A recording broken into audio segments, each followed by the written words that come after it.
Hello and welcome to another episode of Comprehending Consciousness. My name is Allie with A. Marie Speaks, and I created this series particularly to help those of the community and the world who might be newly waking up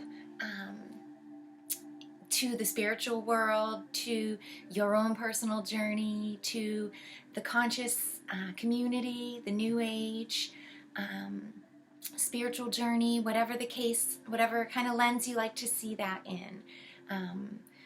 I am hoping to bridge the gap by offering up some commonly used terms and phrases from the conscious community that we see and talk about them, break them down, offer up my personal perspective on them, where I see some miscommunications happening, and also to sort of clear the ground around the phrase and offer a tour of the tip of the iceberg, so to speak. A lot of times in a lot of these videos, I call them iceberg terms, and that's to create the vision and the understanding for all of us that yes, I am offering up sort of a walkthrough, a passover of this topic and giving you some guiding points. But it's my hope and intention with the series that after this you will, in your own time, in your own comfortability, put on your diving gear and jump off the side of the iceberg and do your own deep dive. Find out what this term means to you. Find resources and references that resonate with you, and let go of things that don't. That's the real energy and idea behind the offering and sharing of information here in this series. So with that said, I would like to introduce my topic here for episode 31, which will be meditation. I thought this term is almost not even a consciousness term anymore. It's not even kind of a woo-woo out there word. It's become so mainstream and so commonplace, which is wonderful. But what I wanted to do was just to offer up sort of my perspective on the term and on the work behind the term, because a lot of times, especially for people who are newly waking up, but a lot of us in the spiritual community as well, we get into spiritual bypassing and liar loops and cognitive dissonance. We turn a blind eye to certain things, right? So it's not just people who aren't aware at all. This is a continual metamorphosis, right? It's a honing and toning of skills and experiences and energetic alchemy. And I hate to use too many kind of out there phrases in this series, just because I don't want to deter people or make people think that, because I come off totally wacky, that you shouldn't listen to me. But that's a whole other process that comes along with waking up, is learning how to calm down and reflect on things people are saying, not just allow them to just shut out and bounce off and get rid of that because they said something totally out of this world, out of the box for me. So let me just shut it out and ignore it, or push it away, or make a joke of it, or mock it in some kind of way, belittle it immediately to just cast it out of my world so that I don't have to think about it or examine it, right? So meditation in itself is pretty wide varieties of types and reasons for it and what it is exactly. So when you're newly waking up and just getting a taste for it or hearing people talk about it, a lot of times what I hear, both from people in internet land and also people in my direct world who I talk about with meditation, I get the response a lot, I don't want to sit in silence, or that's really boring, or I don't see the value in wasting my time thinking about nothing. Or Also, I can't stop thinking. I can't meditate. My mind's too busy. I can't meditate. I am chronically ill and I can't sit still for long, or I can't sit in a cross-legged position on the floor. I don't have the time. I'm too busy. There's just so many of these responses that I hear. And I wanted to use this Comprehending Consciousness video to sort of combat or approach those types of people who have these kind of first-hand impressions about meditation. And firstly here, just clear the ground and open it up to a more personal understanding of the word and the practice. Because meditation is not simply sitting thinking nothing. And meditation also is not simply clearing your mind of thoughts. Yes, that's incorporated. Yes, a lot of people who talk about meditation, a lot of guided meditations that we do, or instructed classes on meditation stuff, will always kind of turn in and focus on that silent meditation, the clearing of everything, and the just being. That in itself is a wonderful practice, and it has great benefits. I swap it out with different kinds all the time, and I do notice in my own personal practice over the years, certain times, either during the month or the week, it really flexes for me, but I will crave that quiet, silent time of absolute nothing, of clearing everything out and just being. But when I first started on my meditation journey, it was very difficult. It was challenging for me. And it wasn't something that I craved or thought I needed or anything like that. I don't want to get too much into my personal journey with meditation here, because I could talk about that for hours, and I love to keep these comprehending videos really quick. But if you are interested in my personal journey, I'll link some blogs and videos below that I've done on my personal journey throughout the years. My health journey, how meditation saved my life, how I use meditation and yoga to heal chronic illness, and mental health as well, because I've been through a lot of struggles like that. So if that interests you, if you're in a place like that, check out the links, and send me an email if you'd like as well, because always willing to help or offer insights, personal conversations about growth and changing your life. So my email is always in the descriptions, somewhere in there, so find it if that interests you. Meditation, like I said at the start, it can come in a variety of ways. We have silent meditation that is just sitting.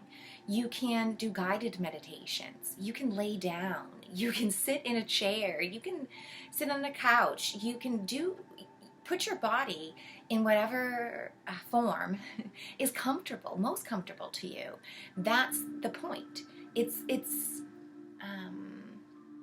There is working points, and there is some place and a category of space for those people who like traditional meditation and who want to develop that original essence of sitting still and quiet, sitting in lotus, and allowing your mind to go, But for people who are new, and for those of us especially who might be struggling with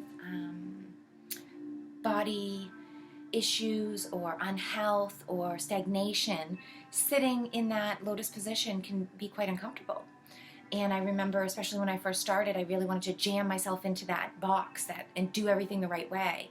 And I ended up discouraged and uncomfortable, and it deterred my actual inner working for quite a while, because I felt like I had to conform. I felt like I had to sit at least in half lotus for the whole time, and then it just began with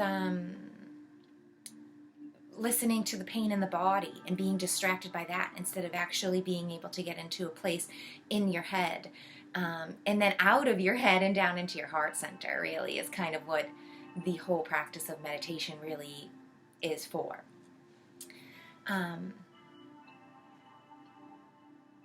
So first and foremost, don't feel like you have to conform to a certain genre of meditation or a certain teacher, instructor, or belief pattern around it, because there's such a variety.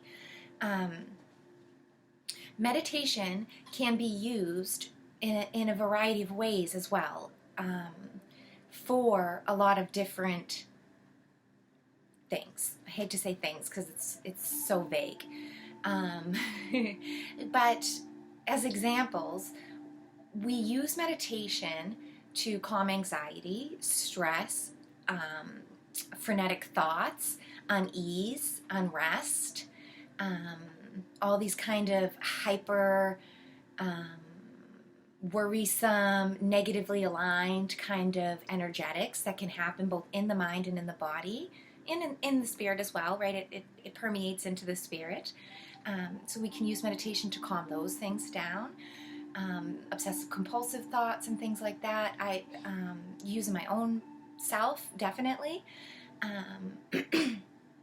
Also, there is a little turning of the dial, I guess we could call it, and you can use it in a more healing way. So instead of just trying to calm your mind and calm your body and calm the physicality, the central nervous system and things like that, you can use it to heal. Heal the central nervous system, heal organs, heal glands, heal the body vessel, heal your energetics, move and cleanse stagnation that's happening within your body, your chakras, your meridians, if you're into that kind of thing. You can use meditation as well to heal sickness, to heal headaches. You can turn the dial a little bit more as well, and you can use the topic of meditation or the practice of meditation to align your bodies, the layerings of your bodies, your astral, etheric, your physical body, your energetic, your electric body, right? All of these sort of layers that we have as multifaceted beings, right? You can get into a great space through meditation where you can have conversations with these layerings and see what types of workings are needed in there, where uncomfortabilities are, where ease is, what feels good and what doesn't. And this brings me into kind of a major angle of meditation, which is introspection. And this is self-assessment. This is rumination. The healthy and positively aligned seeking of understanding, sorting through things, making sense of things, coming to your own conclusions, hearkening down into your heart center, to that compass that is inside of you, to listening to it, to feeling it turn towards belief or towards lies, towards, understanding or falsity, towards fear, worrisome, negative energies, or towards harmonious, accepting, unconditional love, vibrations of positivity, right? And this space of working, I feel, is crucial, especially to those of us who are newly waking up, but of course as a practice, continual evolution for all of us, especially people who are waking up and who are on their path of ascension, because the journey, the work never ends, right? We are essentially seeking that beautiful sculpture within us, and we're digging away and picking away at a big rock of marble. And those of us who have been awake in the conscious community, we might have a shape and an outline going to our figure, but by no means does that mean, we have this beautiful work of art that's pretty much completed. Anybody who's here, who is on this journey on earth right now, is mastering the skill of sculptures, of chipping away and changing and morphing and allowing that to come through, which is underneath, that divine essence portrait of you, which is inside. Meditation in this angle can really spark lots of work, lots of internal work, when we take it from an angle of more mind-centered, more psychologically based, philosophical even. When we kind of draw our meditation space up into the logic center, up into our minds, and allow processing and understanding, great leaps and bounds can be made through meditation in that way. You could feel insights coming in, downloads, epiphanies, things just click all of a sudden when you can get into the space of communion with yourself, of quieting the mind enough to hear your heart, quieting your body enough to hear and connect to spirit, quieting your spirit enough that you can hear your shadow, that you can hear the issues and the miscommunications and feel the entanglements and the stagnations, the hard spots within your spiritual body, your energetic body as well, so that you can work to clear them better for yourself. The final angle, I guess, that I will just bring in quickly that I see for meditation is sort of like the real woo-woo out there 5D, connect to your astral body, out-of-body experiences, guided hypnosis, past life regressions, all of this kind of space of meditation. And it's super exciting and really intriguing when you can get into that place. However, don't rush yourself and don't feel like you have to be there or you have to align with that if it doesn't suit you at your steps right now, because we're all at different steps of growth, and it's all about doing what is comfortable to you at the moment and what feels aligned with your truth. So if it is calling to you, and if you want to try astral projection or remote viewing or any of these kind of topics that I've talked about already on Comprehending Consciousness, jump back and see some of the episodes that I talked about that, or listen to whoever your trusted sources are, but you can go into it. There's no like precursor or prerequisite studies or something, that you need to really get into before you go onto this little slice of the pie. It's for everybody, for anybody. It's just about what you're comfortable with. Now, finally, before I close out this episode here, I want to just give a cautionary word of understanding. And I talk about this a lot. It's relevant across all kinds of topics. So you probably, if you're not new to my channel, then you've probably heard me talk about this a million times. But I feel I have to put it in there for anybody who's new, for anybody who is just clicked on this because they're getting into meditation and they found this video by search. A word of caution here at the end.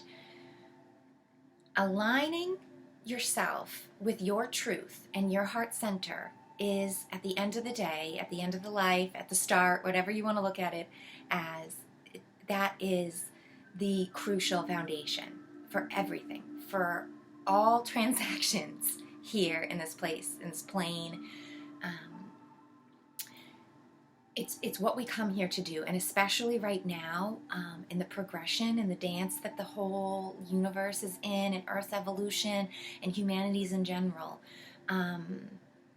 This is a working period of choosing negative or positive, and graduating to the next step based on where your alignments are. I'm not casting judgment or saying you should be negative or you should be positive, aligned and seeking orientations. However, knowing which system you feel comfortable operating within, and knowing which energetics you feel supported and understood and collecting around you is crucial. It's crucial for all workings, but for meditation especially, because when we get into places of meditation and where we're opening up our senses, opening up our energetics, if you don't understand the give and take of the ether and of the intelligent universe that we're all a part of, you're opening yourself to huge risks of infringement and enslavement and entanglements. And so my last word of caution here is to work at understanding what you're seeking, whether you're seeking positive or you're seeking negative. And to always, before you go into your own practice of meditation, just align with that. Just give yourself a reminder of what your intention is and kind of lock it into place, so that when you go into your meditative states, you can feel protected and seen. And in that state, only that which is of your highest good and which is what was meant for you will come into your world. And that knowing and faith is all we need. And there's so many clickbait tags and all of these kind of trigger people, or those who love to get worked up about things and take things to extremes. There's so many out there, and they will tell you, you can get entanglements, you can be infringed upon by negative beings, you can be mind controlled, you can have your whole essence stolen, you can be overtaken by AI or implanted with these alien things. You can be under control of the devil or Satan. Demons can come into you. There are so many presumptions that you can find out there, most certainly. And if you're seeking in a negative alignment, you will see bam, bam, bam, bam, so much of it. However, if you actually pull into your truth and you do that work that I talked about in the introspection, about like weighing your fears with your hopes and your falsities with your truths, and really working to find that place of discernment for yourself, then when you go to view this kind of information or you go to do meditating, you'll already know what's right for you, and you'll already have that sacred boundary around you. It's not something that you have to work at or you have to perfect. It's innate in all of us. It's faith-based, and it's based in your sovereign worth. It can never be tainted or taken. And so just by the intention and the knowing that you set the boundary, and that you don't consent to infringements, they won't bother you. They cannot bother you. However, if you leave room open, or you so choose to be bothered or infringed upon, or you're unconscious or unaware, your shadow is conscious and aware, and it is wanting more, and it is triggering and calling out to negativities out, the rest of the shadow out in the world and in the collective. And so you could unknowingly be calling and dragging negativity towards you if you don't do the centering work first. You don't get into your heart space and understand sovereignty and intention before you get started with meditation. So if you are interested in that, I have podcasts and plenty of other videos and talks and blogs all about sovereign worth, about getting in touch with your own, about what it means for conscious awareness and to having responsibility in that kind of sense. So if you're interested in that, you can find those in the descriptions or maybe in the comments. I'll put them. But for now, just to close out, meditation is such a beautiful, important personal practice. It can be as unique as your beautiful thumbprint, and you should allow it and incorporate into your world that own uniqueness. Find what works for you and let go of things that don't. Never feel pushed into certain things, and never feel like you have to conform to certain traditional setups of instructions. What is meant for you will come to you, and you will be guided to workings and understandings that work personally for you, for your personal journey, and for the steps you're ready to take, based on all the steps and all the influences that have already occurred in your personal journey. So have fun with it. Don't take it too seriously, but please try it out. Even if you can only set a watch for 1 minute, 2 minutes, 3 minutes, and just sit there and attempt to calm it down, to slow it down, to find peace. And do that a couple times a week, or even just set yourself with a goal of the weekends time, or an off time for you, or evenings before bed even is wonderful for people who want to get started with sleep hypnosis and guided meditations in that kind of way. Just starting out with a little practice, a little routine, it goes a long way. So I hope that I have encouraged you. I hope I've opened up the door a little bit for this practice of meditation. And like I said at the start, if you are interested in more, you can find links in the comments below to a bunch of things that I've talked about previously, my own journey. Send me an email if you have direct questions, or put a reply or comment here on the video, and I'll be sure to answer you. In the meantime, you can always find me on Telegram, on Spotify. amariespeaks.com should be up and running pretty soon. Again, so if you have gone there and you notice it's down, it should be back up sometime in the end of February 2023 if you're seeing this in the future. Check me out over there for lots of stuff. And if you are interested in guided meditations, I am starting a new playlist called Amarie Speaks Meditations. I have a few up already. But I will be continuing to do different kinds and introducing some of those on my YouTube channel. So if you're seeing this on BitChute, you can find those over on YouTube. Amarie Speaks, obviously. So thank you so much for watching this episode of Comprehending Consciousness. I hope you'll tune in to me next time, and I hope you have a beautiful day or evening wherever in the world you are. Thank you so much for your service to the collective.